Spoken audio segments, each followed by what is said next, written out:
இடி பதில் கொடுத்த உடனே அவங்க என்ன சொல்கிறாங்க, வந்து தமிழ்நாடு அரசு இடி பதில் கொடுத்துட்டாங்க, நீங்கள் என்ன சொல்கிறீங்கன்னு சொல்லிட்டு வருகிற 8ஆம் தேதி இந்த வழக்கை தள்ளி வச்சுருக்காங்க. இது இப்படி தான் இருக்குது. இதுக்கிடையில் இந்த ராஜசேகர் இருக்கார் இல்லையா, நீதியரசர் ராஜசேகர், அவர் வந்து அவரோட சொந்த தம்பி செந்தில் பாலாஜிக்கு அட்வொகேட்டாக இருக்கார். இப்போ ஏன்னா ஆல்ரெடி இப்போ இங்கே நடந்தால், இப்போ இங்கே எனக்கு ஒன்றும் புரியல. இதில் இங்கே நடந்தால் என்ன நடந்துட்டு போகுது? பொதுவாக இடி கேட்டிருக்கணும், என்னென்ன அந்த ஸ்டேட்டில் நடத்தாதீங்க, அவங்க எமகாதங்க, நாங்கள் ஒரு தடவை செக் பண்ண போன அதிகாரியே கூப்பிட்டு உங்கள் ஐடென்டி கார்டை கொடு, பேக்கை கொடு, அதை கொடுன்னு செக் பண்ணவங்க. அதால் எங்களுக்கு வந்து அங்கே அச்சுறுத்தல் இருக்கும், இந்த வழக்கை வேறு மாநிலத்துக்கு மாற்றி விசாரிக்கணும்னு இடி சொன்னால் கூட அதில் ஒரு அர்த்தம் இருக்குது. இவங்க விக்ரம் சௌத்ரின்னு ஒரு பெரிய சீனியர் அட்வொகேட், யார் என்னையா எங்கள் வீட்டு காசு எடுத்தீங்க, எங்கள் வீட்டு காசை தின்ட்டீங்கன்னு யாராவது ஒருத்தர் சொன்னால் என் வீட்டு காசுலேருந்து அட்வொகேட்டுக்கு ஃபீஸை கொடுத்து, இப்போ அரசு சார்பாக தானே இவர் வாதாடுவார், அப்போ அரசு சார்பாக தானே இவருக்கு ஃபீஸ் கொடுக்கப்படும். இடி வந்து செந்தில் பாலாஜி நீதிமன்றத்தில் என்னென்ன தஸ்தாவேஜுகளை சமர்ப்பித்திருக்கிறாருன்னு ஒரு காப்பி அப்ளிகேஷன் போடுறாங்க, சிசி போடுறாங்க. அவர் போட்டதெல்லாம் ஒரு ஜெராக்ஸ் கொடுங்கன்னு. சார் அதுக்கு வந்து ஹைகோர்ட்டுக்கு போய் இவங்க தடை வாங்குறாங்க. சுப்ரீம் கோர்ட்டுக்கு இடி போகுது, நான் பேப்பர் கேட்டேன், பேப்பர் கொடுக்க மாட்டேறான், நான் ஒன் ஆஃப் த பார்ட்டி அதில் அப்படின்னு போய் சுப்ரீம் கோர்ட்டே மிரண்டு போச்சு. என்னையா இது? அப்போது நம்ம நீதியை நம்ம கைக்குள்ளே அடக்க முடியுமா அப்படின்னா சிலப்போ அடக்கிற மாதிரி இருக்கும். அது எல்லா நேரத்திலும் அடங்குற விஷயமா நீதி இருக்க வாய்ப்பு இல்லை. அதால் இவர்களுக்கு அச்சம். தமிழக முதல்வருக்கும் ஒன்றும் தெரிய மாட்டேங்குது நாட்டில் நடக்குது, சரியான அட்வைசரியும் இவங்ககிட்ட இல்லை சார்.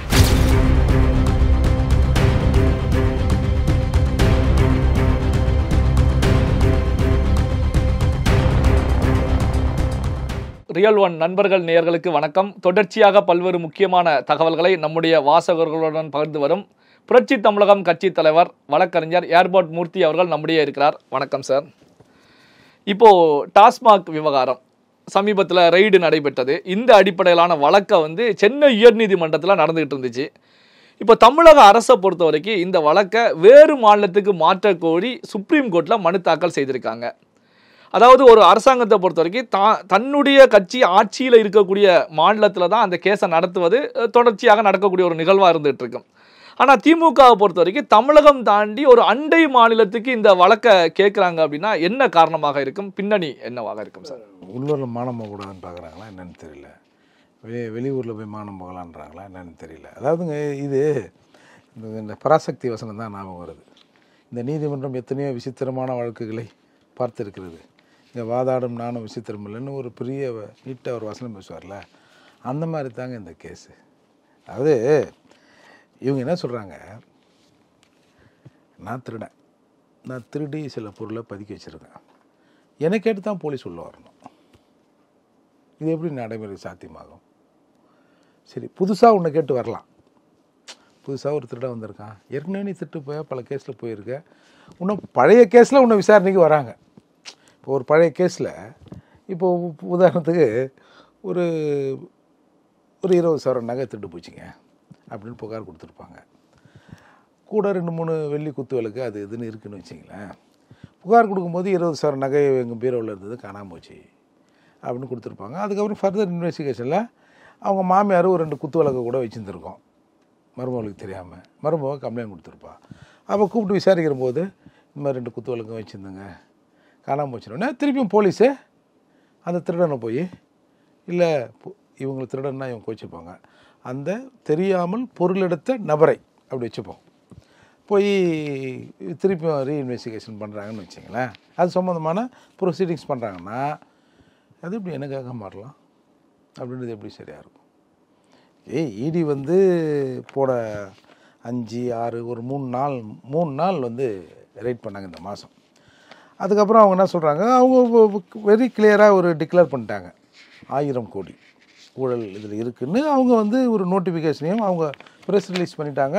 இந்த மாதிரி 1000 கோடிக்கான வழக்குகள் தொடருது. நம்ம ஏற்கனவே அதிமுக ஆட்சி காலத்திலும் திமுக ஆட்சி காலத்திலும் போடப்பட்ட டாஸ்மார்க்கில் ஊழல் நடக்கிறது அப்படின்னு போடப்பட்ட எஃப்ஐஆர் மீதான இது வந்து ஃபர்தர் இன்வெஸ்டிகேஷன் அப்படி தான் இவங்க சொன்னாங்க. நாங்கள் புதுசாக ஒன்றை கண்டுபிடிச்சி போடலை, ஏற்கனவே இருக்கிற எஃப்ஐஆரின் அடிப்படையில் நாங்கள் வந்து அந்த மணி லாண்டரிங் எங்கே நடந்திருக்கோம், எப்படி நடந்திருக்குது அப்படின்னு தான் நாங்கள் வந்து பார்க்க வந்திருக்கோம்னு சொல்லிட்டு அப்புறம் ரைடு முடிஞ்சு ஒரு 1000 கோடி. நாங்கள் இந்த 1000 கோடியே டூப்ளிகேட்ன்றேன் நான். இல்லை, எதிர்க்கட்சி தலைவர் எடப்பாடியார் கூட சுமார் 40,000 கோடிக்கு மேலே இருக்கும் அப்படின்னு சொல்லி தெரிவித்தாங்க. 40,000 கோடி 1,00,000 கோடி இன்னும் சொல்கிறாங்க சார். நான் சொல்கிறது என்னென்னா வெரி சிம்பிள் கணக்கை நான் சொல்கிறேன் சார். ஒரு நாளைக்கு வந்து நம்ம ஊரில் வந்து 1,28,00,000 பேர் குடிக்கிறதா ஒரு கணக்கு சொல்கிறாங்க சார். அப்போது நீங்கள் ஒன்றும் இல்லை, ஒரு நாளைக்கு 1 கோடி பேர் குடிக்கிறான்னு வைங்க சார். 1 கோடி பேருக்கு ஒருத்தனுக்கு 10 ரூபான்னு கணக்கு வைங்க. ஒரு பாட்டிலுக்கு 10 ரூபா. அப்போ 1 கோடி பாட்டிலுக்கு எவ்வளோ வரும்? 10 கோடி. 10 கோடி. ஒரு மாதத்துக்கு 300 கோடி. ஒரு வருஷத்துக்கு 3,600 கோடி. 4 வருஷத்துக்கு அது 13,000 14,000 சில்லறை சம்திங் 15,000 கோடிக்குள்ளே வரும். அப்போது டாஸ்மார்க் இப்போ இடி சொன்ன நோட்டீஸில் என்ன இருக்குது? 1000 கோடி. யார் ஏமாத்துறீங்க சொல்லுங்கள்? இது கண்ணுக்கு தெரிஞ்ச ஏமாத்துறதா இல்லையா? சரி, இந்த இப்போ 13,000 கோடிக்கான ஐவிட்னஸ் யார்? சொல்ல முடியாது. இந்த ரூமில் 4 பேர் இருக்கிறோம். இதில் கூட யாருன்னா ஒருத்தர் 2 பேராக இருக்கலாம். டாஸ்மார்க் போகிற ஒவ்வொருவனும் இதுக்கு ஐவிட்னஸ். 10 ரூபா நீ வாங்கலாம் சொல்லவே முடியாது. டாஸ்மார்க் போகணும் சொல்ல, நான் கொடுத்துருக்கேன் 10 ரூபா, என்ன கதை காட்டுறீங்க அப்படின்னு எல்லாரும் சொல்லுவாங்கள்ல. அப்போது இப்படி கைப்புண்ணுக்கு எதுக்கு கண்ணாடி? நீங்கள் அந்த கேஸுக்கு வந்து ஒரு கேஸுக்கு வந்து அவங்க என்ன சொல்கிறாங்க, ஒரு கேஸுக்கு வந்து 75 ரூபாயிலேருந்து 100 ரூபா, அது இத்தனை லட்சம் கேஸ் போச்சு, அதெல்லாம் கூட விட்டுருங்க சார். அதெல்லாம் உங்களுக்குள்ள மெட்டீரியல் எவிடன்ஸ் அதுக்கு தேவை. எத்தனை போச்சு, எவ்வளோ போச்சு, டூப்ளிகேட்டாக வந்து அரசு குடோனுக்கு டாஸ்மார்க் குடோனுக்கு போகாமல் நேரடியாக டாஸ்மார்க்கு வந்த சரக்கு எவ்வளோ அப்படிங்கிறதெல்லாம் வந்து அந்த ஃபேக்ட்ரியில் இபி எவ்வளோ உபயோகப்படுத்தினா, எவ்வளோ மெத்தனால் வாங்கினா, எத்தனால் வாங்கினா அப்படிங்கிறத வச்சுலாம் அது வந்து மெட்டீரியல் எவிடன்ஸ் வேணும் சார். அது கூட நீங்கள் இல்லை போச்சு வந்ததுன்னு சொல்லுங்கள். அப்புறம் பாட்டிலிங் கம்பெனி எவ்வளோ தயாரித்தான், எத்தனை பாட்டில் வந்து திருப்பி ரொட்டேஷன் போனால் கிக் பேக் எவ்வளோ வந்தது, அதெல்லாம் கூட நமக்கு வந்து மெட்டீரியல் எவிடன்ஸ் சார். இந்த 10 ரூபா அப்படின்னு கணக்கு போட்டிங்கன்னா இது மட்டுமே நியரிங் 14 to 15,000 கோடி வருது இல்லை. நீ எப்படி நீ ஊழல் இல்லைன்னு சொல்லுவேன்? கண்ணுக்கு சாட்சியாக நாங்கள் இருக்கிறோமே, 1 கோடி பேர் இருக்கிறோமே, எப்படி சொல்ல இல்லைன்னு சொல்ல முடியும்? அப்போது இவங்க என்ன சொல்கிறாங்க, இடி ரைடு வந்தவுடனே இவங்க என்ன சொல்கிறாங்க, இந்த மாதிரி ஸ்டேட்டோட பர்மிஷன் இல்லாமல் இடி உள்ளே வந்துடுச்சு. இவங்க ஏற்கனவே கடந்த ஆட்சி காலத்தில் வந்து சிபிஐ நேரடியாக தலைமைச் செயலகத்தில் வந்து ரைட் பண்ணாங்க. அப்போ எள்ளி நகையானாங்கல்ல. அடுத்து இவங்க என்ன பண்ணாங்க, இவங்க ஒரு சட்டத்தை போட்டாங்க, சிபிஐ உள்ளே வரணும்னா எங்கள் ஸ்டேட்டுக்குள்ளே எங்களை கேட்டு தான் நீங்கள் வரணும் அப்படின்றது. சரி, ஓகே, ஃபைன். அது புது கேஸ் இருந்தால் பரவாயில்ல, அதுக்கு தான் இடி சொல்லிச்சு. இது பழைய கேஸு, இது இன்னும் புது அலிகேஷனில் புது எஃப்ஐஆரில் நாங்கள் வரல அப்படின்னு இவங்க உள்ளே வந்துட்டாங்க சார். இவங்க என்ன சொல்கிறாங்க, இப்போ இதுக்கிடையில் அவங்க ஒரு 1000 கோடியை அறிவிச்சிட்டாங்க. அறிவித்த உடனே இவங்க நம்ம சென்னை ஹைகோர்ட்டை போய் நாடுறாங்க. என்னென்னா இந்த மாதிரி வந்து ஸ்டேட்டோட பர்மிஷன் இல்லாமல் இடி வந்து உள்ள சோதனை பண்ணிடுச்சு. அப்புறம் வந்து இந்த சோதனைங்கிறது சட்டவிரோதமான சோதனை. ஏங்க, சட்டத்துக்கு உட்பட்ட லா என்ஃபோர்ஸிங் டிபார்ட்மெண்ட் வந்து இங்கே ரைடு அடிக்குது. இவங்க சொல்கிறாங்க இது வந்து சட்டத்துக்கு புறமானது. விசாரணைன்ற பேரில் டாஸ்மார்க் அதிகாரிகள் ஊழியர்களை வந்து துன்புறுத்தக்கூடாதுன்னு உத்தரவிடணும். அதாவது அடுத்து இவங்க இப்போ மெட்டீரியல் எவிடன்ஸ் தான் எடுத்து போயிட்டாங்கல்ல, இது சம்மந்தமாக இப்போ சம்மன் அனுப்பிச்சு கூப்பிடுவாங்கள்ல, எங்கள் அதிகாரிகளை விசாரிக்கக்கூடாது, துன்புறுத்தக்கூடாது விசாரணை என்ற பேரில் அப்படின்னு உத்தரவிடணும்னு தமிழ்நாட்டில் இருக்கிற நம்ம சென்னை ஹைகோர்ட்டில் ஒரு வழக்கு போகுது. அந்த வழக்கு நீதியரசர் MS ரமேஷ் அப்புறம் N செந்தில்குமார் இவங்க கிட்ட போனவுடனே அவங்க எப்பா நமக்கு எதுக்கு வம்பு இது அப்படின்னு அவங்க வந்து அந்த வழக்கிலிருந்து தாமாக விலகிக்கிறாங்க. அடுத்து 2 பெஞ்சு தான், அடுத்து கம்பல்சரி இன்னொரு பெஞ்சுக்கு போயாகணும். அந்த பெஞ்சில் வந்து MS சுப்பிரமணியம் K ராஜசேகர் அமர்வுக்கிட்ட போனவுடனே இடி வந்து பதில் கொடுக்கணும் அப்படின்னு அவங்க இடிக்கு உத்தரவு போடுறாங்க. இடியும் பதில் கொடுத்துருது. இடி பதில் கொடுத்த உடனே அவங்க என்ன சொல்கிறாங்க, வந்து தமிழ்நாடு அரசு இடி பதில் கொடுத்துட்டாங்க, நீங்கள் என்ன சொல்கிறீங்கன்னு சொல்லிட்டு வருகிற 8ஆம் தேதி இந்த வழக்கை தள்ளி வச்சுருக்காங்க. இது இப்படி தான் இருக்குது. இதுக்கிடையில் இந்த ராஜசேகர் இருக்கார் இல்லையா, நீதியரசர் ராஜசேகர், அவர் வந்து அவரோட சொந்த தம்பி செந்தில் பாலாஜிக்கு அட்வொகேட்டாக இருக்கார். அப்போ என்ன பண்ணுறாங்க, ஒரு குரூப் போய் இந்த மாதிரி அவர் வந்து செந்தில் பாலாஜியோட தம்பியோட அட்வொகேட்டு, இதில் வந்து குற்றம் சுமற்றப்பட்டிருக்கிற நிலையில் இருக்கிற செந்தில் பாலாஜிக்கு தம்பியோட அண்ணன் இதில் வந்து நீதிபதியாக இருந்தால் அது முறையாக இருக்காது அப்படின்னு முறையிட்ட உடனே சீஃப் ஜஸ்டிஸ் என்ன சொல்கிறாரு, நீங்கள் அந்த அமர்விலே போய் இந்த கோரிக்கையை வைங்க அப்படின்னு தள்ளி விட்டுறாங்க சார். இந்த நிலையில் இப்போது இவங்க என்ன பண்ணுறாங்க, ஒரு சாதாரணமாக நம்ம நாட்டு சட்டம் என்ன சொல்லுதுன்னா, ஒரு உயர்நீதிமன்றத்தில் இருக்கிற வழக்கை இன்னொரு ஸ்டேட் உயர்நீதிமன்றத்துக்கு மாற்றுறதுக்கு சுப்ரீம் கோர்ட்டுக்கு தான், சீஃப் ஜஸ்டிஸ் தான் பவர் இருக்குது. அப்போது இன்றைக்கு சீஃப் ஜஸ்டிஸை நேற்று அணுகியவங்க இந்த மாதிரி இந்த வழக்கு திட்டமிட்டு இவர்கள் எங்களை பழிவாங்க வேண்டும் என்ற எண்ணத்தோடு பொய்யா ஒரு ரைடு வச்சு எங்களை அரசியல் ரீதியாக அவமானப்படுத்துவதற்காக இந்த ரைடை வச்சாங்க. அதால் இது இப்போ ஏன்னா ஆல்ரெடி இப்போ இங்கே நடந்தால், இப்போ இங்கே எனக்கு ஒன்றும் புரியல. இதில் இங்கே நடந்தால் என்ன நடந்துட்டு போகுது?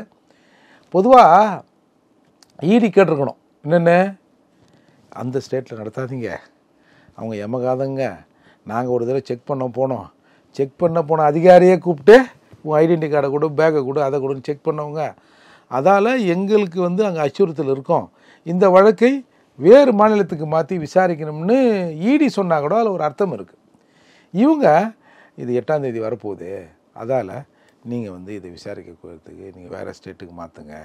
ஏன்னா இவங்க முதல்ல அப்பீல் பண்ணது இதை விசாரிக்கக்கூடாதுன்னாங்க, அது தோத்துட்டாங்க இவங்க.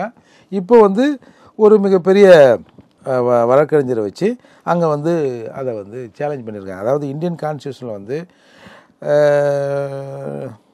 139A அதில் ஹைகோர்ட் மாற்றுறதுக்கு சுப்ரீம் கோர்ட்டுக்கு பவர் இருக்குன்ற ஒரு கிளாசிஃபிகேஷனை வச்சு, அந்த ரூலை வச்சு இன்றைக்கு இவங்க இதை அப்பீல் பண்ணியிருக்காங்க. அதுலேயும் விக்ரம் சௌத்ரின்னு ஒரு பெரிய சீனியர் அட்வொகேட், யார் என்னையா எங்கள் வீட்டு காசை எடுத்தீங்க, அதாவது எங்கள் வீட்டு காசை தின்ட்டீங்கன்னு யாராவது ஒருத்தன் சொன்னால் என் வீட்டு காசுலேருந்தே அட்வொகேட்டுக்கு ஃபீஸை கொடுத்து, இப்போ அரசு சார்பாக தானே இவர் வாதாடுவார், அப்போ அரசு சார்பாக தானே இவருக்கு ஃபீஸ் கொடுக்கப்படும். இப்போ சவுகு சங்கருக்கு 2 தடவை குண்டாஸ் போட்டாங்க, 2 தடவை நீங்கள் பர்சனல் வெஞ்சன்ஸில் தான் போட்டிங்க, உங்கள் காசையாக கொடுத்தீங்க. முகில் ரோஹித்துக்கு எந்த காசு போச்சு? எங்கள் காசு தானே போகுது. அதாவது இது பறிகொடுத்தவனுக்கு தண்டம். எதனா திருடுக்கிட்டு போயிடுச்சுன்னா போய் கம்ப்ளைண்ட் கொடுத்தோம்னா அதுக்கு ஒரு வரி போடுவாங்க தெரியுமா, அங்கே அந்த மாதிரி இல்லை இருக்குது இது. அதனால் இவங்க என்ன உள்நோக்கத்துக்காக இந்த மாதிரி பண்ணுறாங்க அப்படின்னு சார் இது வரைக்கும் சார் அதாவது ஒரு ஸ்டேட் கிட்டத்தட்ட 20-30 ஆண்டுகளில் எங்கள் ஸ்டேட்டில் இந்த கேஸை விசாரிக்காதீங்க, வேறு ஸ்டேட்டில் விசாரிங்கன்னு இந்தியாவில் எங்கேயுமே ஒரு முன்னுதாரணம் இதுக்கு முன்னாடி நடந்த எதுவுமே இல்லை சார். அப்படி இருக்கிற போது இன்றைக்கி இவங்க சொல்கிறாங்க, இவங்க என்ன சொல்கிறான், 60 மணி நேரம் விசாரணை பண்ணாங்க. பண்ண தான் செய்வான். பெண்களை டார்ச்சர் பண்ணாங்க, அவங்கள பாத்ரூம் போக விடல, அது போக விடல, அப்படி இப்படின்றாங்க. அப்புறம் வலுக்கட்டாயமாக சர்ச் ஆர்டர் போடுறாங்கல்ல, வலுக்கட்டாயமாக கையெழுத்து போடு அப்படின்னு உள்ளே போனாங்க. அம்மா நீ போடலன்னா அப்புறம் என்ன பண்ணுவாங்க? அதனால் இவங்க என்ன மனநிலையில் தமிழக அரசு இருக்குது, தமிழக அரசுன்றதை விட இந்த வக்கீல்மாரெலாம் என்ன நினைக்கிறாங்க, உண்மையிலே இவங்க சட்டங்கட்டம் படித்து தான் இருக்கிறாங்களா? போய் செய்ய அவர் சும்மா பயில் பேசுகிறேன். நம்ம சவுகு சங்கர் விவகாரத்தில் முதல் குண்டாஸில் சுப்ரீம் கோர்ட் தெளிவாக சொல்லுது, ஏன்னா இதுக்காக குண்டாஸ் போட்டிங்க, ஒரு டாக்குமெண்ட்டை அவர் மேனிப்புலேட் பண்ணி யூடியூப்பில் பேசினார்னு சொன்னீங்க. சரி, அவர் பேசியதால் ஏதாவது ஒரு சச்சரவு, ஒரு சண்டை சச்சரவு, ஒரு ஒரு ஏதோ ஒரு விஷயம் அது பூதாகரமாக வெடிச்சது, ஒரு கலகம் வந்தது அப்படின்னு ஏதாவது இருக்கா? அவர் அலிகேஷன் சொல்கிறாருன்னா நீ அந்த அலிகேஷன் வராத அளவுக்கு பார்த்துக்க, நான் அந்த மாதிரி செய்யலைன்னு விளக்கம் கொடு, அதை விட்டு இதுக்கெல்லாம் குண்டாஸ் போடுவீங்களா அப்படின்ன பிறகு நீதிமன்றம் அதை விடுவித்தது. விடுவிச்சுட்டு இப்போ அந்த ஃப்ரேம் ஆஃப் பேஸில் விடுவிக்கிறாங்கல்ல, திருப்பி 2 நாளில் அதே அரசு இன்னொரு குண்டாஸை தூக்கி போய் அதே பெஞ்சில் வச்சோம்னா சார் இது உண்மை இல்லை சார். ஒன்றுமே படிக்காமல் கோர்ட்டுக்கே போய் ப்ராக்டிஸ் பண்ணாமல், சிலர் படிச்சுட்டு கோர்ட்டுக்கு போய் ப்ராக்டிஸ் பண்ணாமல் இருப்பாங்களா, அவங்க இப்படி சொல்கிறேன் வெளிப்படையாக, ஒரு லேமன் கூட இப்போ தான் ஏன் குட்டு வாங்கணும், வலிக்குது, திரும்பவும் அவங்க அந்த ஆளுகிட்ட போய் நிற்கிறதா அப்படின்ற மாதிரி 2 நாளுக்கு பிறகு திருப்பி ஒரு ஃப்ரெஷ்ஷாக ஒரு குண்டாஸை கொண்டு போய் போட்டு, என்ன விளையாடுறீங்களா, இப்போ நேத்தானே சுப்ரீம் கோர்ட்டை அதை கேன்சல் பண்ணிச்சு, என்ன விளையாடுறீங்க, உண்மையாலுமான்னு கேட்ட பிறகு ஆமாங்க திருப்பியும் போட்டாங்க அப்படின்ன பிறகு அப்போது திருப்பி அதே முகில் ரோஹித்கிட்ட கேட்கும்போது நான் தமிழக அரசுக்கிட்ட விளக்கம் கேட்டு வரேங்க, என்கிட்ட பதில் இல்லை அப்படின்னு சொன்ன பிறகு அந்த 2 நாளில் அறிவுரை கழகம் அவருக்கு சம்மன் அந்த ரீகால் பண்ணி அறிவுரை கழகமே அதை வாபஸ் வாங்கின மாதிரி ஒரு மிகப்பெரிய அசிங்கத்திலிருந்து தமிழக அரசு தப்பித்து கொண்டது. நீங்கள் சாதாரண ஒரு அட்வொகேட்டு, ஒரு லேமேன் கூட இந்த மாதிரியான ஆக்டிவிட்டீஸில் ஈடுபட மாட்டாங்க. சரி வேறு பார்ப்போம், இல்லை வேறு ஏதாவது ஒரு கேஸை போடுவான், அவர் அங்கே கையை பிடிச்சிட்டாரு, இங்கே காலை விட்டார், இங்கே கையை விட்டாருன்னு கூட போடலாம். என்னை வந்து 4 மாதம் இது பண்ணியிருந்தாரு, அது பண்ணியிருந்தாரு, இது பண்ணியிருந்தாரு. அப்போ தான் உங்களுக்கு ஏதாவது ஈஸியான மெத்தட் உங்கள் கையில் ஒன்று இருக்குல்ல, டக்குன்னு யாராவது ஒருத்தன் பிடிக்கலாம், ஏதாவது ஒரு ஏவல் மாதிரி ஏதாவது ஒரு பொம்பளை ஏவ விடுறது, அந்த மாதிரி டெக்னிக்கெலாம் இவங்க நல்லா தெரிஞ்சவங்க தானே, அப்படி கூட பண்ணியிருக்கலாம். அப்போது இது சாதாரண அட்வொகேட்டுக்கு தெரிகிற விஷயம். அரசு டூ அவ்வளோதான் சார், நோ டாக் போ அப்படின்ற மாதிரி அரசாங்கம் நடக்குதா என்னன்னு தெரியல. அதன் அடிப்படையில் தான் இன்றைக்கி வந்து இந்த டாஸ்மார்க்கை நாங்கள் வந்து வேறு ஒரு ஸ்டேட்டுக்கு மாற்றுங்க, 8ஆம் தேதி எங்களுக்கு கேஸ் வரப்போகுதுன்னு அவசர கேஸாக எடுக்கின்றாங்க. சுப்ரீம் கோர்ட்டும் வந்து அதை நம்பர் ஆக்கியிருக்காங்க. அநேகமாக 8ஆம் தேதிக்குள்ளே அது விசாரணைக்கு வரும், வந்து என்ன முடிவாதுன்னு பார்ப்போம். இப்போ இந்த வழக்கை வந்து சுப்ரீம் கோர்ட்டில் வேறு மாநிலத்துக்கு மாற்றணும் அப்படின்னு சொல்லி கேட்குறாங்க அப்படின்னா, இங்கே பெஞ்சு மாறியது தான் இதற்கான காரணமா, அல்லது காலம் தாழ்த்தணும் அப்படிங்கிற அடிப்படையில் இந்த வழக்கை வேறு மாநிலத்துக்கு கேட்குறாங்க? இல்லை, இப்போ நாளைக்கு வந்து உங்களுக்கு 8ஆம் தேதிக்குள்ளே அது முடிவாயிடும்ல. அதாவது சார், எல்லாரையும் நாம் வந்து நமக்காக ஆளாக மாற்றிட முடியாது சார். நீதி இயற்கை அதை ஜெயிச்சு தானே ஆகும். இயற்கையை யாரும் வெல்ல முடியாதுல்ல. நீ செயற்கையாக என்னென்னவோ பண்ணலாம், இயற்கை தான். அப்போது எல்லாரும் நம்முடைய ஆளாக மாறிவிடுவார்கள், நம்முடைய எண்ணத்தை பிரதிபலிப்பார்கள் அப்படின்லாம் நீங்கள் நம்ம வந்து யோசிக்க முடியாதுங்க. இன்றைக்கி இப்போ உயர்நீதிமன்றம் ஒரு ஆர்டர் போடுதுங்க. இப்போ இடி உச்சநீதிமன்றம் போகுமா போவாதா? இப்போது சாதாரண செந்தில் பாலாஜி வழக்கில் ஒரு செந்தில் பாலாஜியால் தாக்கல் செய்யப்பட்ட ஆவணங்கள்ங்கிறதோ அல்லது இடியால் இல்லை மற்ற தரப்பு ஒரு கேஸுக்கு நீங்கள் போகிறீங்க சார், எது தரப்புனா ஒரு 4 பேர் இருக்கிறாங்க சார். இந்த 4 பேர் ஆவணங்கள் 4 பேருக்கும் பொதுவானது. நீங்கள் என்ன போட்டே நான் அதை பார்த்தா தான் நான் அது கவுண்டர் பண்ண முடியும். அப்படிங்கிற போது இடி வந்து செந்தில் பாலாஜி நீதிமன்றத்தில் என்னென்ன தஸ்தாவேஜுகளை சமர்ப்பித்திருக்கிறாருன்னு ஒரு காப்பி அப்ளிகேஷன் போடுறாங்க, சிசி போடுறாங்க. அவர் போட்டதெல்லாம் ஒரு ஜெராக்ஸ் கொடுங்கன்னு சார். அதுக்கு வந்து ஹைகோர்ட்டுக்கு போய் இவங்க தடை வாங்குறாங்க. சுப்ரீம் கோர்ட்டுக்கு இடி போகுது, நான் பேப்பர் கேட்டேன், பேப்பர் கொடுக்க மாட்டேறான், நான் ஒன் ஆஃப் த பார்ட்டி அதில் அப்படின்னு போய் சுப்ரீம் கோர்ட்டே மிரண்டு போச்சு. என்னையா இது? அப்போது நம்ம நீதியை நம்ம கைக்குள்ளே அடக்க முடியுமா அப்படின்னா சிலப்போ அடக்கிற மாதிரி இருக்கும். அது எல்லா நேரத்திலும் அடங்குற விஷயமா நீதி இருக்க வாய்ப்பு இல்லை. அதால் இவர்களுக்கு அச்சம். இந்த அச்சத்தின் காரணமாக கொஞ்சம் காலதாமதம் பண்ணலாமா, இல்லை வேறு ஏதாவது பண்ணலாமான்னு ஒரு சின்ன முயற்சி இவங்களுக்கு. தமிழக அரசுக்கு தான் நான் தான் சொல்கிறேன், தமிழக முதல்வருக்கும் ஒன்றும் தெரிய மாட்டேங்குது நாட்டில் நடக்கிறது. சரியான அட்வைசரியும் இவங்ககிட்ட இல்லை சார். இல்லைன்னா இந்த சவுக்கு சங்கர் விஷயத்தெல்லாம் போய் இப்போ அந்த மலத்தை ஊற்றுறது, அது ஊற்றுறது, இதெல்லாம் வந்து அலோவ் பண்ணுவாங்களா? நான் வந்து கவர்மெண்ட் தான் போய் சொல்லிச்சின்னு நான் சொல்ல வரல. பட் இது கவர்மெண்ட் கவனத்துக்கு போகாது, இல்லை போனாலும் ஒன்றும் பெருசாக அவங்க வந்து எடுத்துக்க மாட்டாங்க. ஏன்னா ஏற்கனவே சவுக்கு சங்கர் விஷயத்தில் தமிழக அரசு குட்டுப்பட்டிருக்கு. அப்பேற்பட்ட நிலையில் சார் இந்த வழக்கு நாளைக்கு சுப்ரீம் கோர்ட் போகுதுன்னு வச்சிங்களேன், என்ன நடக்கும்? என்ன நீதிபதிகள் அந்த தமிழ்நாட்டில் இருக்கிற மக்களை பற்றி அவங்க என்ன நினைப்பாங்க? அவங்க இவ்வளோ கேவலமானவங்களா நீங்கள்? என்ன சமூக நீதின்றீங்க, அதுன்றீங்க, இதுன்றீங்க. ஒருத்தவங்க வீட்டில் போய் சார் நீங்கள் வட மாநிலங்களில் இங்கு தெளிப்பாங்க, அதே வந்து கருப்பு மை இங்கு தெளிக்கிறது.